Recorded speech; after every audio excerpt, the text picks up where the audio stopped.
Hi everyone, it's Kasia from Tarot Map, and I thought I'm just going to jump in and talk a little bit about what's new, what's coming, what I'm going to be making videos of, and what's happening right now. Also, celestially, what I have been doing, what I have been tuning into.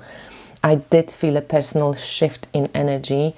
I also wanted to say that, I feel like through working with people, when we talk to people, when we listen to people, most of us are tired, and I feel like I haven't met a person recently who didn't say how tired they were, and people feel kind of exhausted. I think this year with the Uranus and Saturn square, where we had this powerful tug of war between the old and the new, and the systems that are traditional and patriarchal and the revolutionary, and need to invent something new and bring something new. COVID on top of it, we just feel kind of exhausted, I feel, and everyone has to deal, with the energy in their own ways, of course. I have been actually retreating recently. As I mentioned in one of my last videos, I am doing these meetings with the Dark Mother workshop here in Poland, and it was interesting that, I had this retreat before the eclipse. It was really wonderful. I was fairly intense. I got sick, just a cold, couple of days, but I felt like I cleared something out of my body, and I'm feeling much more Sagittarian again, which is good because this year was kind of tough on my Sagittarian spirit. I don't know, didn't feel this typical for Sagittarians, a sense of optimism, and it will be a right mate, and kind of let's just not worry too much. I actually was kind of a bit down, and I constantly felt like, tired and underwater, and I have to just remember, and maybe you have to remember too, that we're very sensitive, we're energetic beings, and we often disregard that level because it's not visible, it's not easy to maybe see or tap into straight away. And sometimes I feel like, we're running on this nervous energy, and then we catch up later on like, oh shit, I should have, rested here, or stop talking, stop showing up for social media and stuff like this. So this retreat was actually really cool for me because I did go off social media, and I started reading books again. I started writing, things in my journal. I started having powerful, meaning very picturesque and full of symbolism, dreams. So things were kind of opened up for me somehow through meetings with the Dark Mother.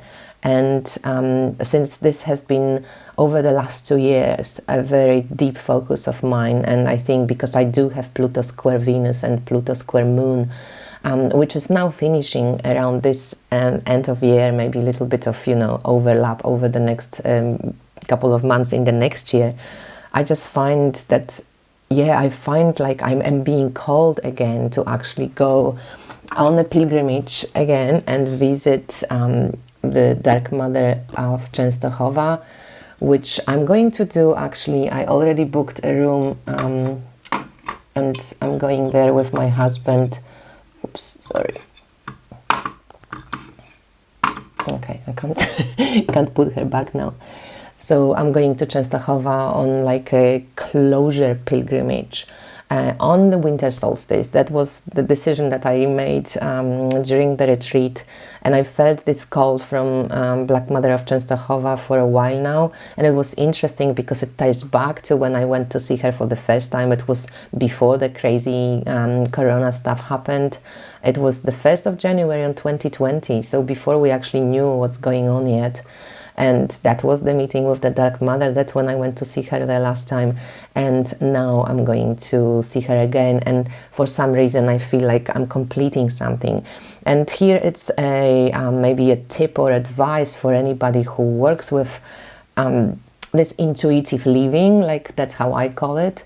Sometimes we don't know what's going on when we answer the call of the great intelligence or love, or life, or God or Goddess, when we answer, the stones keep rolling, and that's when you start walking the path of intuition, path of magic, because synchronicities happen, things open up, something that you weren't even allowed, just like you weren't aware of, things come to the surface for you. And I love living like this, which reminds me actually that myself and Melissa Lucia, the creator of the Oracle of Initiation, we are actually doing the pilgrimage class. It's called Pilgrimages and the Sacred Journeys, and we are going to meet with you, hopefully. If you're interested, I will link it below. You can take a look, and it is an advertising, but just take a look. If it's not for you, don't worry about it. And if it's something for you, if it's something that interests you, if it's something that maybe you feel called, like you notice these inside calls, and then just read. Maybe this is something that it's going to be interesting for you. We are going to meet with a group of people in a virtual settings, obviously, and we're going to go through different stages of pilgrimage and go through different processes and give you different tools, and maybe share our stories and our experience from being, avid pilgrims. Melissa and myself, we a little bit different pilgrims, and you are going to also find out what type of pilgrim are you, because to be honest, I think that in some way pilgrimages can mirror life back to you. And I think through going through the process of a pilgrimage and seeing how it develops, you get to see maybe how you respond to possibilities, opportunities in life. And I'm a bit more on the devotional end, and a bit more maybe on the serious end of the pilgrimaging. Melissa is much more on the playful and creative side, and I think we both will have a really nice combo of energies of how the pilgrimage and the sacred journey can be understood, and how can they be created and embraced during times when you even cannot travel, or when there is lockdown, or when you might not have money to go anywhere. I think we experienced in our lives a lot of these times when we actually did that independently with Melissa. And then when we compared our experiences, we're like, oh my God, this is like a pattern of, we created this class to share with you guys, and we will be sharing our experiences. We're hoping to have a wonderful community and group that we can all deepen and start this new year with this wonderful send off that we each create for ourselves in this kind of sacred and playful and creative way.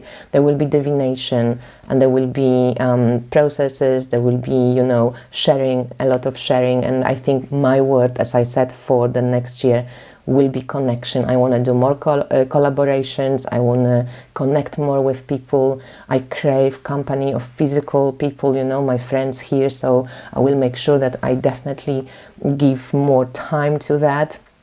And just looking at this beautiful Pluto and Venus conjunction that's happening right now, let's jump to another subject. Even though whenever Venus is involved, I feel the Great Mother is involved as well, because I think Venus is definitely a precursor to many of the religious rites, and even before that, it's kind of like I see it, like a mixture of celestial and earthy coming together. So now Venus is meeting Pluto. Venus often could be considered also in the myth like Persephone, or the maiden, the goddess, the woman meets Pluto, the god of the underworld. And in the myth of Demeter and Persephone, this is a myth of cutting umbilical cord, of the mother figure going into the underworld to regain and reconnect with your power, becoming the queen of the underworld, and coming up, ascending as this woman in your own right, right? When you go through also sexual experiences, when you get married, when you become your own woman. So I always see these Pluto-Venus conjunctions as a sense of, it could be, you know, love of power or power of love, because Venus speaks about relationships and Venus speaks about love, and Pluto speaks about power and empowerment, and also about really knowing when and how we use our power in relationships and in life in general. So just to give you some information, Pluto is in conjunction with Venus right now, so it started, I'm just doing it like, you know, from the ephemeris. So in my ephemeris it's at 11th till 14th, so it's a couple of days only when they on the same, you know, 25 degrees of Capricorn. So you can check in your chart if you know your astrological chart, or if not, you can use astro.com to, you know, cast your chart and see where there is Capricorn in your chart and where there is 25 degrees of Capricorn. And this area of life will probably we will be activated and highlighted by this conjunction of Pluto and Venus. And then Venus around 20th of December, it's actually going retrograding, so it meets with Pluto, goes then into the underworld, like it's been called by Pluto, and then goes into the underworld on 26 degrees of Capricorn, and then meets with Pluto again on 26, 27 and 28th of December on 25th of Capricorn for 3 days. So these 3 days right now, and then maybe this is some kind of premonition what might continue into the 26th, 27th and 28th of December. There might be a theme that's continuing. And then Venus goes direct, so changes from being coming into the underworld, comes up on the 30th of January, and she has the last embrace of Pluto with Pluto then on 3rd of March on 27 degrees. So from 25 to 27 degrees of Capricorn, Venus and Pluto have this dance. And usually when we have these transits, you know, we look at this whole space of time, right? But directly they meet 3 times. So there is one meeting, then Venus goes retro, comes back, meets with Pluto again, and moves on onto her journey. So on the 7th of March, Venus goes into Aquarius. So for quite a long time, because of this retrogradation, Venus is going to be in Capricorn. So also I know that in January on, I think 22nd maybe, Venus changes also the star point from Gemini to Capricorn. So that's going to be quite interesting as well, but that's for another video. What that means exactly for a regular person who doesn't know astrological jargon, as I said, it could be depending on your personal life and where this activation happens in your chart, but it speaks also about, you know, how much you can allow love to transform you. Pluto loves transforming and transformation, so there can be changes in relationships, there can be new relationships, that can be somewhere along the line, you know, work on deep feminine wisdom within all of us. And there could be stuff around relationships that's going on. We could experience power plays, you know, Pluto is a powerful energy, and also, as I said, love of power or power of love, and you choose. It's really up to you. So yeah, just take a look how you experiencing this over the next 3 days, starting today, and then probably something of this will repeat itself or kind of continue to develop towards the Christmas, and then again in March, on the 3rd of March for the last time. So kind of interesting, I thought.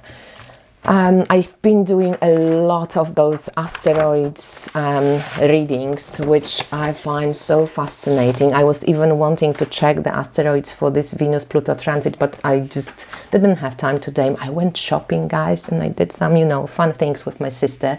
But just to wrap up this video, I have to say that right now one of my favorite decks is the Red Seeds Tarot. I'm just like salivating every time I use this deck. It's so beautiful. I hope this is you know, sharp. It is just an incredible deck, and the beauty of the art and the beauty of the colors, and even though it feels like such a what do I want to say, like unique looking art, and then maybe a lot of people would think, oh, how can I read with this one, you know, because it's so different. It's actually a great reader because it is based on Rider-Waite-Smith, and you will recognize most of the archetypes from this deck. Plus the book is really great, and again, it so fits this deck. It's interesting how much I feel drawn to it now. It really fits Demeter and Persephone story and Pluto and so on. So for this Pluto-Venus conjunction, it's a really great deck to hang on with. I am going to do a video of this beautiful second edition of the Gems, Dead Gems. I did have already a review of it, and this is the old the first edition with this, you know, old kind of paper box, and the new edition with this box. And I'm going to do a side-by-side comparison because the girls have changed a couple of cards, so you will see they also improved the book. And then I'm really excited to show you and review this Mother Tarot deck by Ren McMurdo Brignac, I think. And oh, I don't know, these colors, guys, you know, winter, snow, whatever, summer, spring, autumn, maybe the least autumny, but depending what cards also, just incredible artwork and incredible colors. And I don't know, I just feel like, you know, happy whenever I tend to grab and gravitate towards this deck. It's just sweet. It's a square deck, so you can read it, you know. Ren writes about, like, you know, using it with the moon phases. This one would be used with full and waxing moon. She also had the Dark Days Tarot, which is black and white, which she uses during the new moon and waning moon. But look at those colors, look at how beautiful, kind of inner child, beautiful deck. So I'm going to do a review of this one as well for you, and I'm excited about using this deck. It's really gorgeous.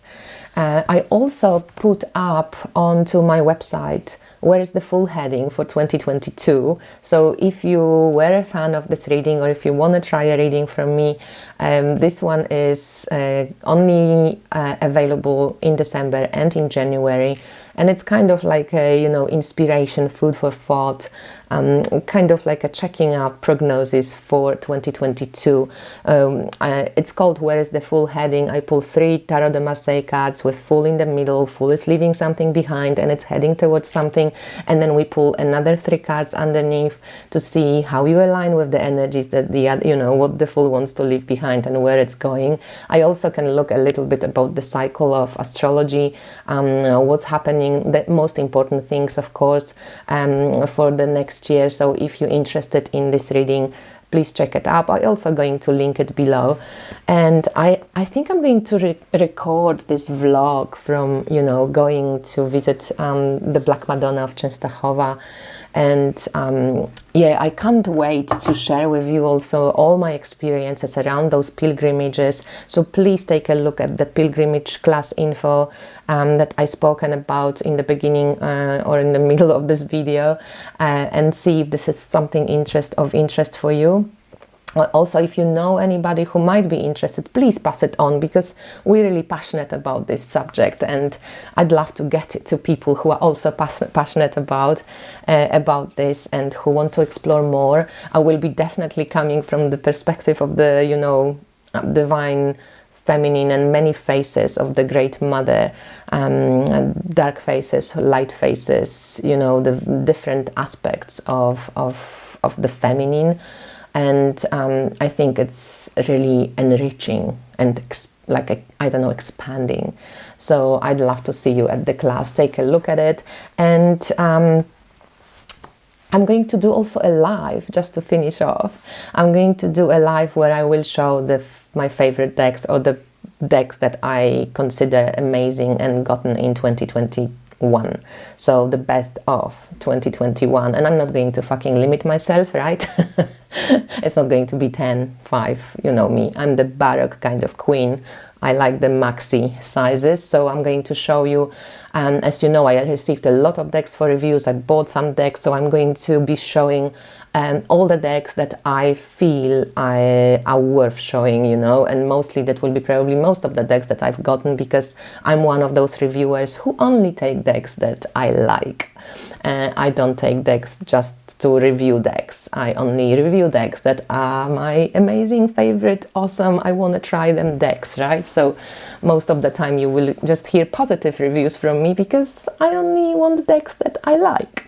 So I'm going to share these decks with you, the best of 2021. I hope this video is going to like rock your socks off, and if you're up for a deck extravaganza, stay tuned. I'm going to advertise it on Instagram, so please sign up for my Instagram account, and I will be probably advertising maybe here in community pages on YouTube as well.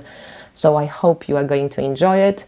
And that's it from me. And I hope you guys, you know, are being gentle to yourself and kind to yourself. This year is winding up. We actually at the end of the winding spiral of the year. We're coming towards the winter solstice, where the light, the holy child of the dark mother gets born, and we start to unwind the year again. So yeah, stay tuned, take care of your energy, and we'll see you soon.